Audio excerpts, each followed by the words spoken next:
Well, hello and welcome back to In the Growth Space. My name is David McGlennon and I'm your host and growth coach. And I'm really excited about this particular episode because today we're going to talk with a really amazing entrepreneur. We're going to be shifting into some episodes where we talk about business growth. And today we're going to be talking with a gentleman by the name of John Johnson. John is an entrepreneur who is passionate about helping others succeed through servant leadership. And you're going to hear this whole attitude of servant leadership and really humility throughout this conversation. John's been leading teams his entire life, beginning with 7 years of military service and then nearly 30 years of starting and growing manufacturing companies. He was most recently the founder of MarketCraft, which is a manufacturing company that focused on supporting the experiential retail, trade show, and live events industries.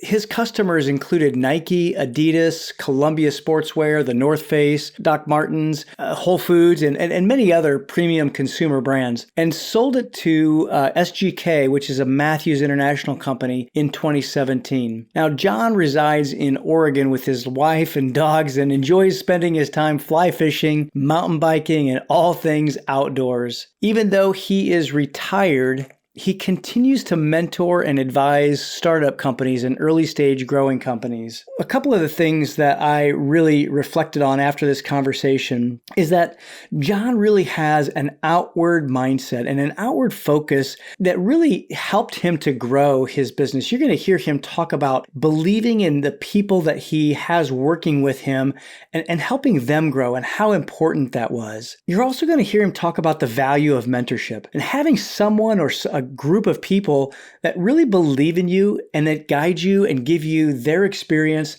help you to perhaps miss the mistakes that they made, but that value of mentorship and then also how to find a mentor. There were some really great questions that he offered to ask your mentor, to ask a mentor. Throughout this entire conversation, I just was so impressed at how John had at the forefront of his mind just the serving mindset and the ability to look for ways that he could help others and help the people that are around him to develop and to grow. And that's what helped him to grow his business. And so let's get into this conversation now. Well, hey, John, welcome to In the Growth Space. Grateful to have you here today. And thanks for being here. Dave, it's kind of an honor. You know, a lot of people, we don't know each other personally, but a lot of people I have a lot of respect for certainly talk highly of you and your contribution to leadership. So if there's anything I can share to help all those folks, I'm happy to do it. I love it. Well, thank you so much. I appreciate those kind words. One of the things that I know about you is that you have been a business leader. You've been a business owner. You've started companies. You've grown companies. You've sold companies. So let's go back. Like what led you to start a company or companies, and tell me about some of that growth process for you. Yeah. So, initially after leaving the military, my skills didn't exactly transfer to a trade or, any kind of business. At least I didn't think so at the time. But what every business does need is leadership.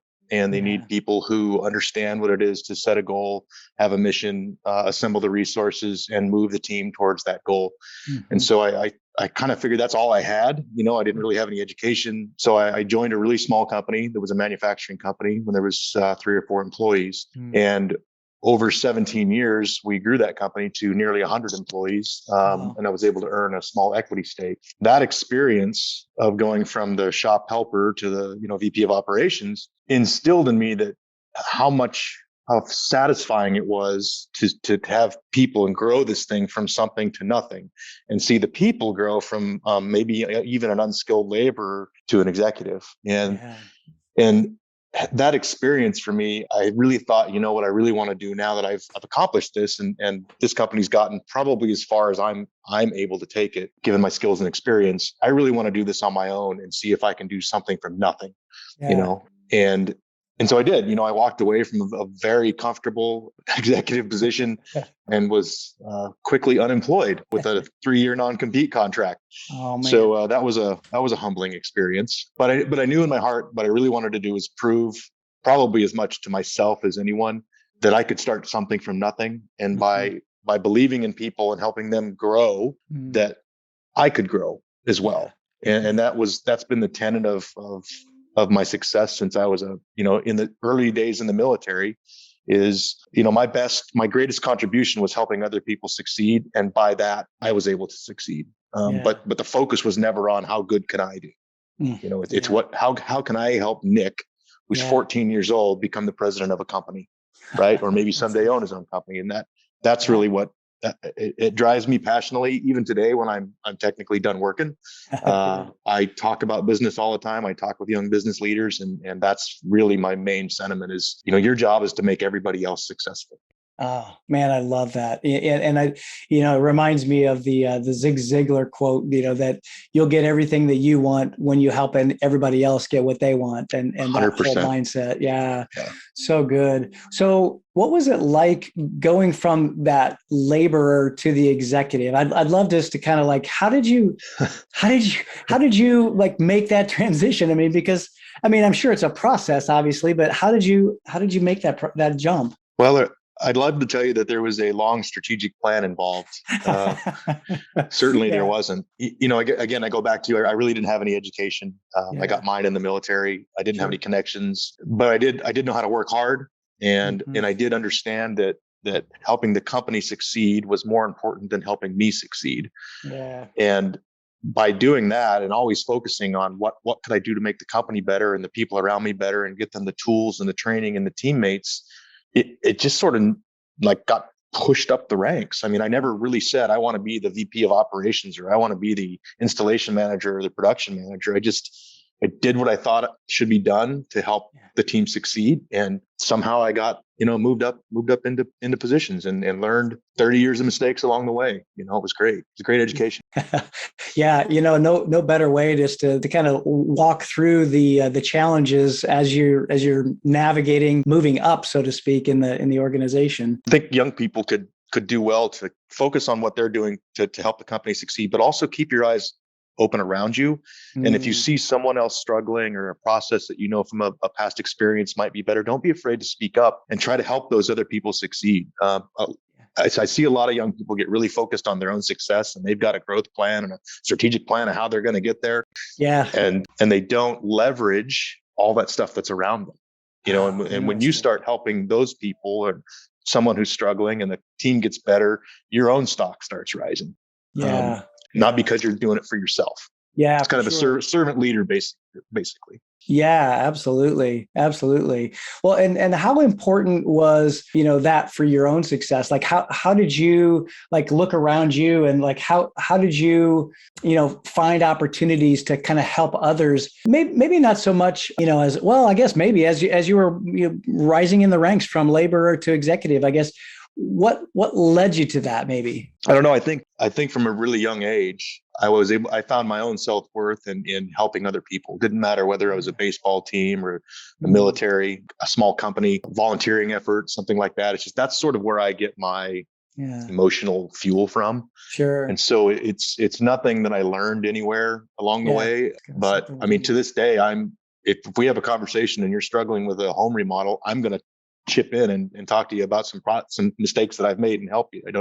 I guess it's just the way I'm wired. Sure. Could have been my upbringing. My mom did a great job raising me on her own, and I credit a lot of my value system to her. And awesome. I think we really had nothing until very recently, but yet we always shared with everyone else, and that's a lesson that I don't think a lot of people could take with them. Yeah, totally agree. So shift gears for just a moment and like talk a little bit about like I know you're doing some mentoring and some helping of entrepreneurs and some startups, and what are some of the common themes or common challenges that startup owners or entrepreneurs are facing right now that you're working with? That's a great question, David. This is an interesting time in business. The access to capital has never been easier. There's opportunities everywhere. And where a lot of entrepreneurs get stuck, and I try to help coach them through it, is a couple things. The first one is leaving the security blanket of their current job.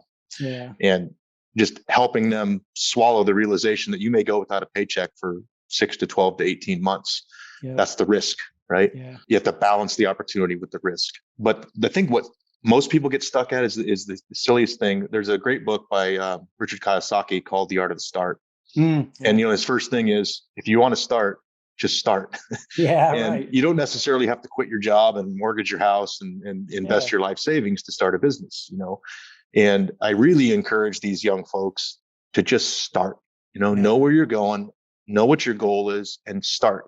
If that start is taking a class on how to read a profit and loss statement, take the class. Right. If that start is submitting a $99 LLC formulation, start. Do something, but get started, because if you don't start, you'll never finish. I think that's one struggle. And then there's so much that hits you when you're first open your business and hang your shingle. You know this very well, right? You can have all the equipment and resources and tools and a factory. Where do I find my customers?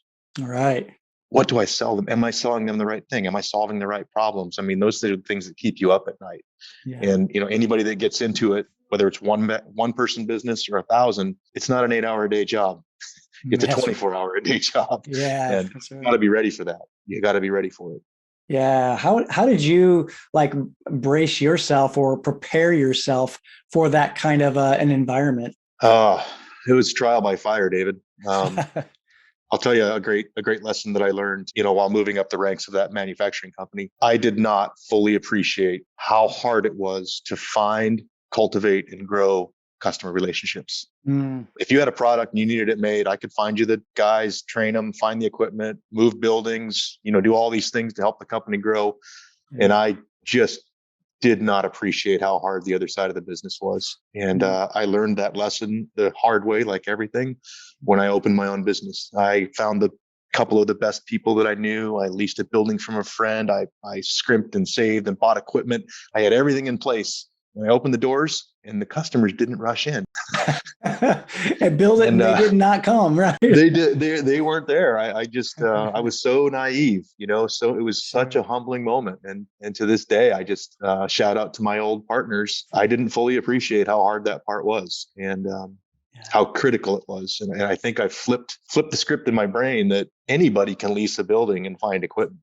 That's not hard, right? Yeah. Find the customers, cultivate the relationship, and continue to grow with them. That's the hard part.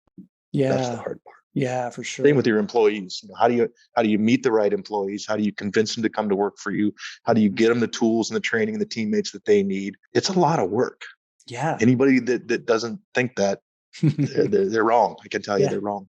Yeah, for sure. Well, and I'm sure it sounds like, at least not only your upbringing, but also maybe the military also helped you to put in place some of those disciplines and habits that really helped you to work hard but also work smart as well. A great quote from Simon Sinek, who's incredibly popular, and I love this one, is soldiers will jump on a grenade because they know the guy next to them will do the same thing for them. And I think one of the things that's what really helped me in the military look outside myself is that my job was as much to keep myself alive, more to keep them alive because they were going to keep me alive. And when you have that outlook, you look at a bigger picture than just how do I stay and helping all those other people. It just really instilled a sense of servant leader in me, whether it was me by myself, my 2-guy squad, or the platoon that I ended up leading. Those guys, their lives, their whether they ate, how much they slept, whether they were trained was all my responsibility, not me getting another stripe, keeping, making sure those guys had everything that they needed. And you can take the boy out of the army, but you can't take the army out of the boy, That's how it is. But yeah, for sure. Yeah, for sure. Well, in part of your growth journey, I know that you built a company, MarketCraft, and you grew that and you got it to a point where you were able to sell it to a publicly traded company. And what were some of the lessons that you learned in that process? Like, how was I can only imagine that your growth trajectory, if you put it on a graph, had to be exponential during that process. Right. Definitely a J shape, right? I was just going to start a company, acquire a whole bunch of debt, have a lot of responsibility, and then, get really lucky one day. And it's a great lesson I like to talk to. And Nick probably is going to fall back from this. He's heard it so many times, but, I worked really, really hard for 30 years. And then one day I got really lucky. And I think that's, they call it 10 years to an overnight success. Any analogy you want to put to it. That was one really great lesson. But the growth journey with IDL's SGK Matthews, I have to credit my mentor, Jim Herman, very successful businessman who I once leased a building from. He sold his company to Lennox, another publicly traded company. He had a small manufacturing company. And he retired at 52 years old. And over the years of leasing a building from him and he and I speaking about some tenant issues he had and things like this, we became good friends. And I started to think, why not me?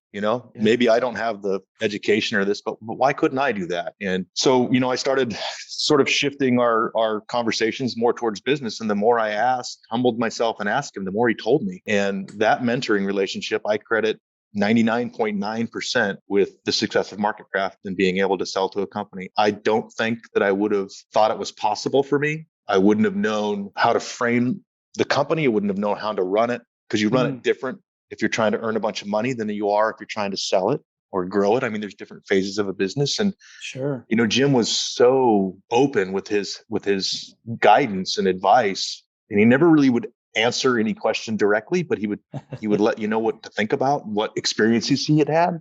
Your mistakes are your own. You get to make your own decisions. But I credit having a good mentor and that journey you talk about, because I started it. My mission was 5 family wage jobs. I'm going to give back to my community by creating 5 family wage jobs. I came from a place that unemployment racked it. And community suffered because of it. And I just thought, maybe I can do something to make a difference in my little community, change the world, change your community. 5 family wage jobs. That's all I really wanted to do. Yeah. And then over time and speaking with him and seeing the lifestyle he was now living, I thought, that doesn't seem like such a bad idea. I wonder if I could do that. Maybe I could create more jobs in a bigger company. So I changed my goal a little bit and decided that I wanted to try and sell it. And so with his help, I went from being a pretty good operational strategic guy to learning about the business of business and really understanding my numbers and really understand what companies are looking for when they invest in another company, and then tailoring the business plan and the trajectory of the business towards that goal. So that was quite a leap for a kid from a logging town in Oregon, just to learn all that. But having his help and a couple of other mentors, Dean Brown, Bill Blakesley, those guys, never would have happened without them. And I encourage people to search out those relationships because they can accelerate you many years ahead and save you from a ton of mistakes. And I love that. I love that you brought in this idea and the value of having a mentor. And how did you find those mentors? Or did they just find you? I'm always kind of curious about how people find their mentors. For me, I looked at how do I want my life to be, and who do I want it to be like? Who's already there, and who might have the willingness, if I can humble myself, to share some of those experiences with me. And sure.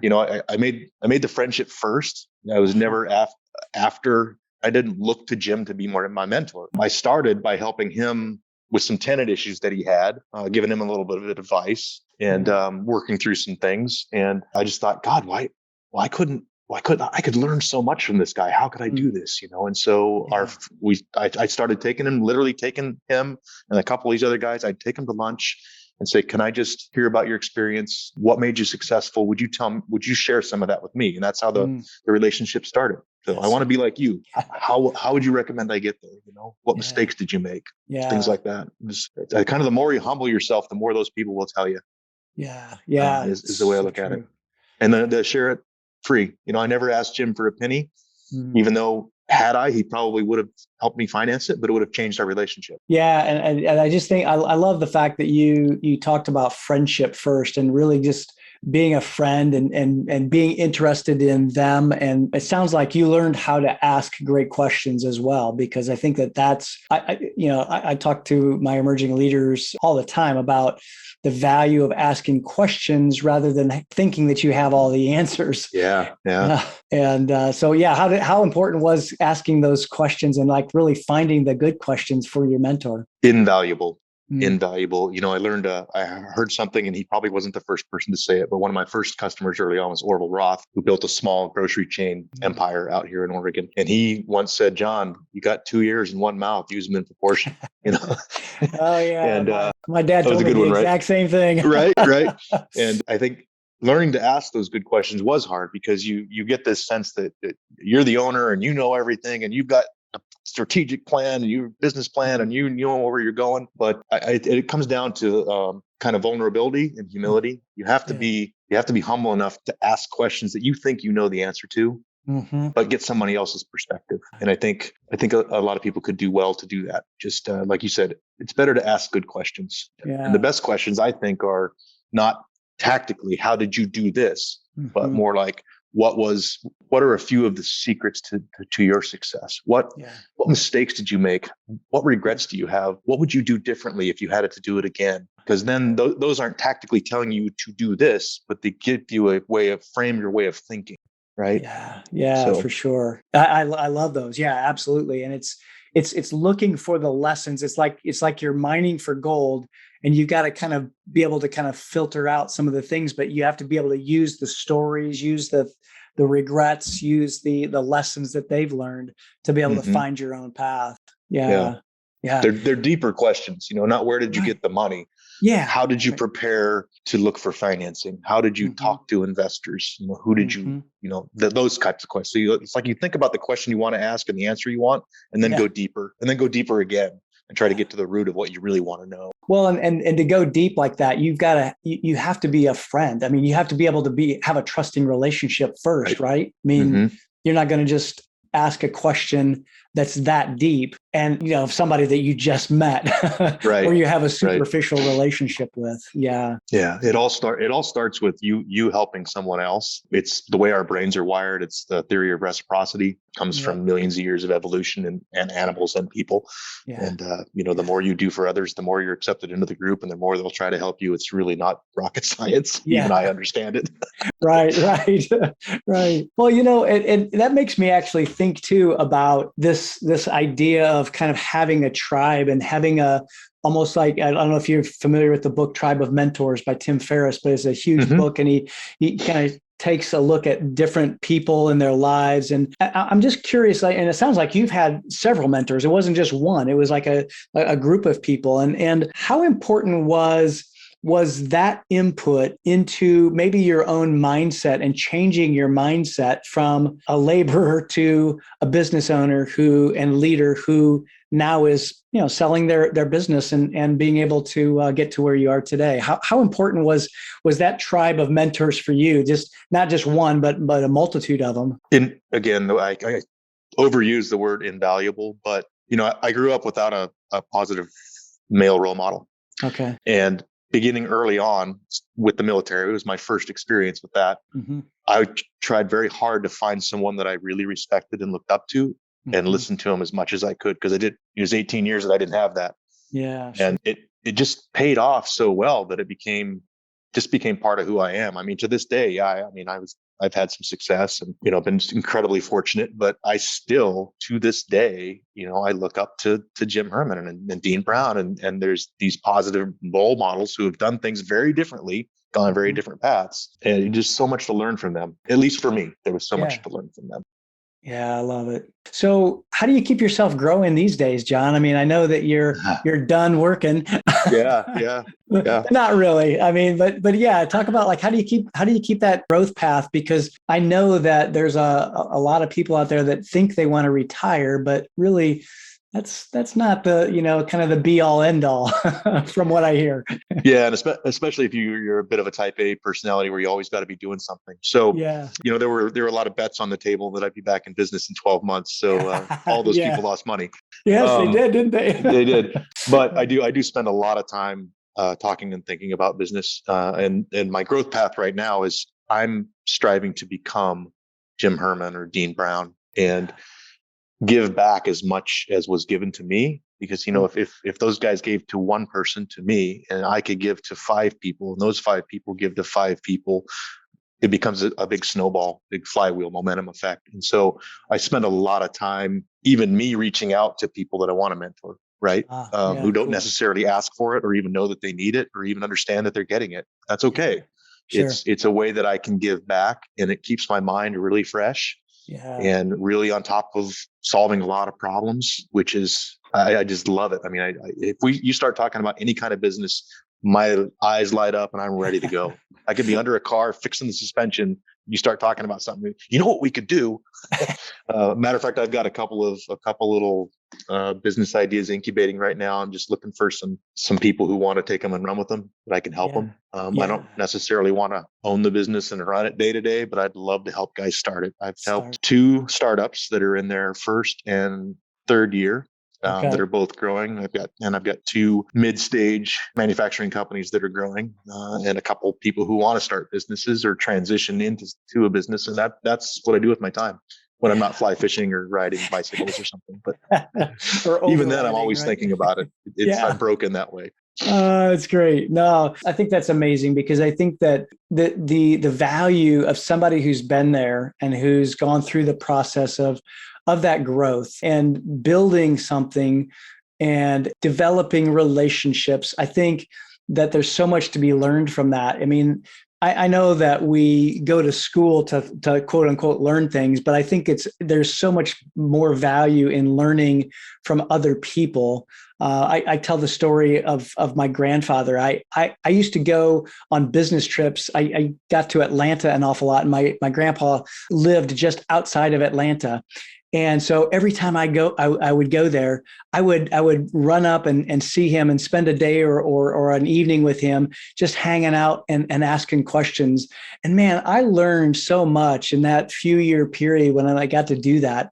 So I just think the value of other people in your lives and people like you, John, who are willing to invest in other people, man, it's so valuable. And I'm grateful for people like you because I think that that's what's going to help the future of our business and business leaders, especially in this kind of this post-pandemic world that we're living in. There's so many challenges I know right now, but I think that we're more positioned or better positioned than ever to be able to face those challenges. Yeah, I agree. One of my favorite sayings is where there's challenge, there's opportunity. And Yeah. it's hard to not just jump in and start another business right now because I feel so much energy and so much opportunity out there. But I think I could do better for the community by helping other people do it, because then you can scale your expertise, right? Yeah, right. One guy can get one business, or one guy can help 10 people start a business. And so that's really what I'm trying to do. But those lessons, that you talk about, one of my favorite things I tell people is, hey, here's my phone number, my email. I'm happy to share 35 years of mistakes with you anytime you want, and the advice that I give is worth every penny, free. So, call me up. You don't have to make all these mistakes if you don't want to, or you're welcome to if you'd like. If you want to, right? If you'd like. Yeah. How about it? Oh man, that's Yeah. great. That's great. Well, John, thank you for the time today. I mean, just hearing your journey is, I think, it's so beneficial, and I hope that those who are listening today really kind of tune into the lessons that you've talked about, but just being humble, being willing to learn, being willing to ask questions, and really to understand that it's not a straight line. And I love the fact that you said that you didn't really have this strategic plan to go from laborer to executive, but it kind of just as a process of being humble and really being willing to learn. Because I think that's a part of growth that many don't understand, that it's not a straight line. No, definitely not. Definitely not.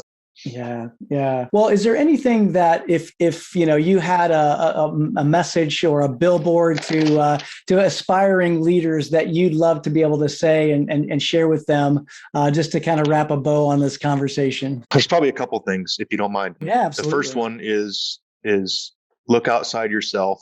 Mm, Your job as a leader is to help every individual and the team succeed. And that doesn't matter what it is you have to do. Get them food, make sure they're sleeping, get them training, get them tools, yeah. get them the right customers. But your job in leading is really supporting all those people. Mm, It's your job to take care of them and understand each of them individually and mm, what each individual needs to succeed. And it's completely different. Some people need confidence. Some people need training. Some people need you to get out of their way. yeah. And you got to really understand people. I mean, one of my most admired leaders is Phil Jackson, who, Yeah. has 9 championship basketball rings. And, Yeah. Phil has to coach 12 guys who all make 10 times as much money as him. Yep. Phil understands people. Right. Understands people and puts the right people in the right place with the right training at the right time. That's one lesson. Look outside yourself. Your job is to serve. Everybody thinks leadership is standing in front and pointing everybody the right way, but it's exactly the opposite. You got to support everybody. Flip those hierarchical organization charts around. Your job is to be the linchpin that supports everybody. That's one thing I'd like to share with people. And then build a great team. They'll build a great company. Build a great team. Support them. And you'll have a great company, but you've got to let them do it. Someday you may not be there. And I think the mark of a great leader, really, and when I learned this in the military, is when you leave that unit. This is the reason the military rotates people a lot. When you leave that unit, it should get better after you leave, because you've done the right things to put the right people in place with the right training. If you leave and the place falls apart, you failed. And I believe that in business as well. If MarketCraft fell apart today, I failed as a leader. I want nothing more than them to have twice the success that I had, because that means I did a pretty good job. And I think it's a lot of people. And when people say, "Oh, if I left this place, it would fall apart," I just cringe. It's hard to not say something, because you're not thinking of things the right way. Yeah, that's beautiful. I wish there were more people that like you, John, that really understood that principle, because I think that building our people and helping them to be the leaders that they can be is what's going to future-proof and really perpetuate our organizations and really make them even better than the way we left them. And I think that's so key. It's really one of the things, shamelessly to plug my emerging leader inner circle a moment.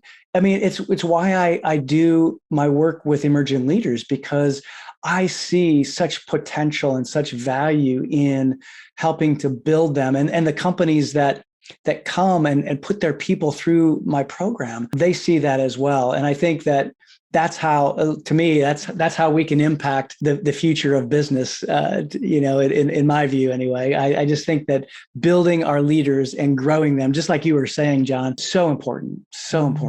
Yeah, I have to thank you for what you're doing. Before I even left after selling, I saw what you were doing and looked at the work that you were doing with your company. And I thought, I'd like to be like that guy, because why I may scale my mistakes in leadership to 5 or 10 people. You're doing it for hundreds. And it's so important, just watching how you're leveraging that, because you may teach 1,000 leaders who may teach 1,000 other leaders, and then that's really going to make an impact at the end of the day. So maybe someday I can be like Dave. John, I don't know. I'm not sure I'm worthy of that, but thank you. That's true. I mean, truly, well, thank you. I appreciate that. And I'm humbled and honored by those words. And I really appreciate that. And there may be a way that we can collaborate together. And so let's see where we can take this. Certainly. If you have clients who want to learn 30 years of mistakes, call me. I've got a lot of them. Oh, I love it. I love it. Well, thank you, John. Thanks for being on the podcast today. And I really appreciate the conversation and so many great lessons. And so I hope that those of you who are listening really, took some notes. If you didn't, go back, listen to it again, because I think I was taking notes. I literally was writing down different things that John was saying that I think are great principles that are so important for business leaders, for just leaders, and for people who want to grow and really improve themselves and improve our world. And so, John, again, thank you so much for being here. Thanks for having me on. It was a real honor. You ever have anything that I can help you with to help you succeed, give me a call. I appreciate it, John. Well, I am so grateful for this conversation with John, because it's always great to be able to hear the story of an entrepreneur who started out as a laborer and then started a company and grew it and then sold it and is now mentoring other entrepreneurs. And so that cycle of life and that cycle of entrepreneurship, I think really is important for every leader who either wants to start their own company or maybe just wants to be able to help grow their own company. I think there were so many lessons in this particular episode, especially related to having that outward mindset and really the counterintuitive way that he looked outside of himself and really looked at other people and looked to help them to grow. And when they grew, he and his organization grew as well. And I think it was really important. And towards the end of the conversation, John talked about understanding people. And gosh, if there's anything that you know about me, that I think is one of the key elements of growth is understanding people and helping them to grow, helping them to become aware of perhaps their potential and helping them grow. I'm really grateful for this conversation and really grateful that John took time to share with us here today. And if this was an episode that brought someone to mind for you, I would encourage you to hit that share button on your podcast app and share it with that person who you think would benefit from hearing this conversation. And if you would, please, it would really mean the world to me if you give us a 5-star rating and review the podcast. Please, wherever you listen to your podcasts, go out and rate us and review us. We want to be able to spread more value in the value of growth and the value of a growth journey. Now, I have to say, we have some additional amazing guests coming up on the show, and I'd like your help as well. If you know someone who really would be a good guest, a great person for me to get to know and interview here in the growth space, please reach out to me. Send me a note, admin@davidmcglennon.com. That'll be in the show notes as well. I'd love to be able to hear from you, perhaps someone that you'd like to hear. So again, thanks so much for listening and tuning in. And until next time, remain in the growth space and be well.